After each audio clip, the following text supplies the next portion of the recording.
Hi சொந்தங்களே, இது வந்து ஃப்ரைடேங்க. பாப்பா வந்துட்டு ஒரு வழியாக குழந்தைங்களுக்குள்ளே கொஞ்சம் சேர ஆரம்பிச்சிட்டாங்க. நான் கொஞ்ச நேரம் போயிட்டு வெளியே வேறு நின்றுட்டு இருந்தேன்.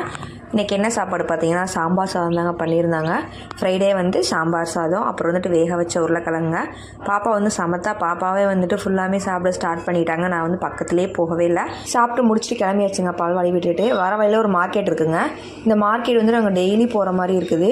இன்றைக்கி போகக்கூடாதுன்னு தான் நினச்சோம். பட் எனக்கு கொத்தமல்லி தழை வேணுமா இருந்துச்சா, சரி ஓகேன்னு சொல்லிட்டு கொத்தமல்லி தழை வாங்கிட்டு வந்தோம். துருவன் அவங்க அம்மா வந்துட்டு சப்போட்டா வாங்கினாங்க. வாங்கிட்டு கிளம்பிட்டோம். எப்போயுமே நான் வந்துட்டு மோஸ்ட்லி தூங்கவே மாட்டேன். பாப்பா கூட்டிகிட்டு வந்தோன்னா தூங்க வச்சு நான் வேலை செய்ய ஆரம்பிச்சிடுவேன். ஆனால் இன்றைக்கி அவங்கள தூங்க வைக்கணும்னு சொல்லிட்டு நானுமே தூங்கிட்டேங்க. ஈவினிங் போல் எழுந்து சக்கரவள்ளி கிழங்கு வந்துட்டு சரி ஏதாச்சும் நான் அவங்களுக்கு ஸ்நாக்ஸ் பண்ணலாம் அப்படின்னு சொல்லிட்டு லாஸ்ட் டைம் வாங்கினதுங்க கொஞ்சமாக இருந்துச்சு, அதுதாங்க வேக வச்சேன். அப்புறம் பக்கத்து வீடக்கா வந்து பொங்கல் கொடுத்தாங்க. அதுவுமே ஸ்நாக்ஸ் எடுத்து வச்சுட்டு கொத்தமல்லி தலையை வந்து வணக்கி வச்சுட்டு ஆறுனதுக்கப்புறம் அரைச்சிக்கலான்னு சொல்லிட்டு நவீன் அவங்க வரத்துக்கு முன்னாடி டீயும் போட்டு ரெடியாக வச்சுட்டாங்க. அவ்வளோதாங்க. நெக்ஸ்ட் மீடாகில் பார்க்கலாம்.